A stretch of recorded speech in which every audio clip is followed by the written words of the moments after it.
আল্লাহ তাআলার দরবারে শুকরিয়া আদায় করছি যে সময়ের বিঘ্ন হলেও আমরা আমাদের কাঙ্ক্ষিত দিগন্ত একাডেমিক লার্নিং সেন্টার উদ্বোধন করতে পেরেছি। আমাদের আজকের বিশেষ কথাগুলো হচ্ছে এ প্রধানত আমাদের স্বপ্ন ছিল ওয়েফটের মাধ্যমে অর্থ এলাকাকে আলোকিত সমাজ প্রতিষ্ঠিত করব।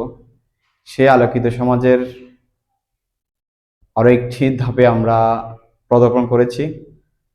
যে এলাকার বিভিন্ন প্রতিষ্ঠান থেকে যে শিক্ষার্থীরা গ্রাম পর্যায়ে ডিজিটাল যুগে আধুনিক যুগের মধ্যে যে আমরা পদার্পণ করেছি, কিন্তু গ্রাম পর্যায়ে এসেও সেটার এখনো পর্যন্ত তেমন একটা প্রতিফলন পাই নাই।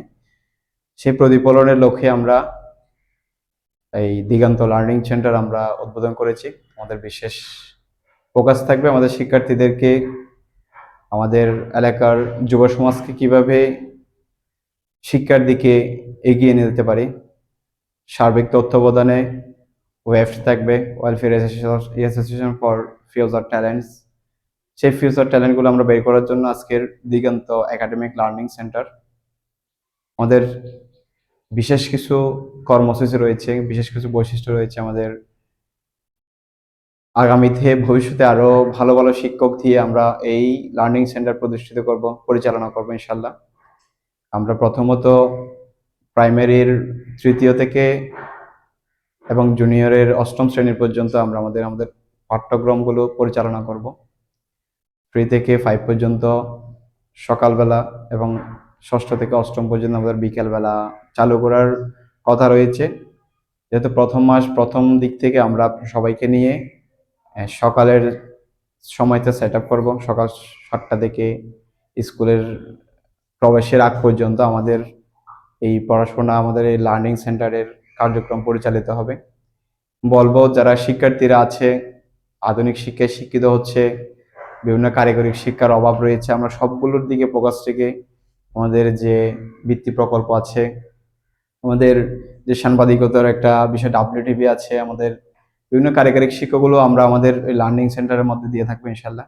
বিশেষ করে ইংরেজিতে কিভাবে দক্ষ হওয়া যায়, ইংলিশ গ্রামার থেকে শুরু করে গণিতের বিভিন্ন বেসিক বিষয়গুলো আমরা তাদেরকে তুলে ধরার চেষ্টা করব।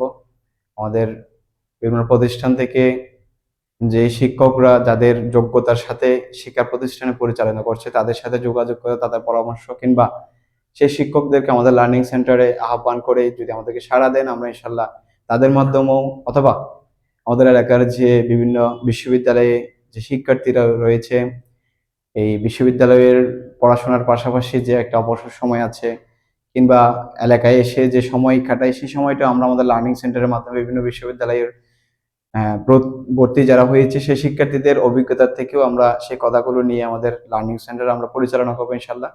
আমাদের আরো বিশেষ গুরুত্বপূর্ণ আরো কিছু কর্মসূচি রয়েছে, সবগুলো সমন্বয় করে আমরা একটা আধুনিক যে গ্রাম পর্যায়ে আধুনিকতার ছোঁয়া দেওয়ার জন্য আমরা চেষ্টা করব। এবং ভবিষ্যতে যেই শিক্ষার্থীরা আমাদের এখান থেকে এসে উচ্চতর শিক্ষায় অর্জন করবেন, ভবিষ্যতে তারা নিজেরাই আমাদের এলাকার জন্য চিন্তা করবে, এলাকার গ্রামের কথা চিন্তা করবে, যে এখান থেকে যে শিক্ষার্থীরা বের হবে তাদের প্রতিফলনের মাধ্যমে আরো কয়েকটা দিগন্ত লার্নিং সেন্টার ইনশাল্লাহ আমাদের এলাকায় প্রতিষ্ঠিত হবে বলে আমি আশা করি। সকল অভিভাবকদের দৃষ্টি আকর্ষণ করব, তালগাঁও একটা গুরুত্বপূর্ণ চৌরতি এবং পুকুরিয়ার একটা গুরুত্বপূর্ণ জায়গায় আমরা আমাদের এই দিগন্ত লার্নিং সেন্টারটা প্রতিষ্ঠিত করেছি সকালের সুবিধার্থে। যেমন আমাদের আশেপাশে যে শিক্ষা প্রতিষ্ঠানগুলো রয়েছে, দূর উচ্চ বিদ্যালয়, দূরদুরি মোহাম্মদিয়া সালাউল ইসলাম সিনিয়র মাদ্রাসা, আল হালাল মহিলা মাদ্রাসা এবং উত্তর ব্রাহ্মণবাড়িয়া সরকার জুনিয়র হাই স্কুল, তারপরে united art institute, Pukuria Ansarul Ulum ফাজিল ডিগ্রি মাদ্রাসা, সবগুলো প্রতিষ্ঠানের মধ্যস্থানে এসে আমরা মধ্যভাগে কেন্দ্রের কথা চিন্তা করে সকলের সুবিধার্থে আমাদের এই তালগাঁও সেন্টারে আমরা আমাদের কোচিং সেন্টারটি প্রতিষ্ঠিত করেছি, যাতে আমাদের শিক্ষার্থীরা তাদের কাঙ্ক্ষিত সময়ের মধ্যে কাঙ্ক্ষিত জ্ঞানটা অর্জন করতে পারে। সেই লক্ষ্যে আমাদের আজকের এই আয়োজন। দিগন্ত লার্নিং সেন্টার সম্পর্কে আপনারা আমাদের ফেসবুক পেজের মাধ্যমে বিভিন্ন সময়ে বিভিন্ন ধরনের কারিগরি শিক্ষা, তাদের শিক্ষামূলক ক্লাসগুলো আমরা আপলোড দেওয়ার চেষ্টা করব। আপনারা সকলে হয়তো দেখবেন, সকলের যেহেতু এটা একটা সেন্টার হবে, সকলের একটা জবাবদিহিতার আর আয়ত্তে থাকবে, সেজন্য আমরা আমাদের পেজের মাধ্যমে আমাদের এই কাজগুলো করার চেষ্টা করব। সবাইকে, অভিভাবককে বলবো সকলেই সকল দিক বিবেচনা করে আমাদের কার্যক্রমগুলো, অতীতের কথাগুলো বিবেচনা করে আপনারা আপনার সন্তানকে আমাদের প্রতিষ্ঠানে দিবেন। আমরা ইনশাল্লাহ একটি আদর্শ শিক্ষার্থী হিসেবে আমাদের প্রতিষ্ঠান থেকে বিদায় দিব। সালাম আলাইকুম।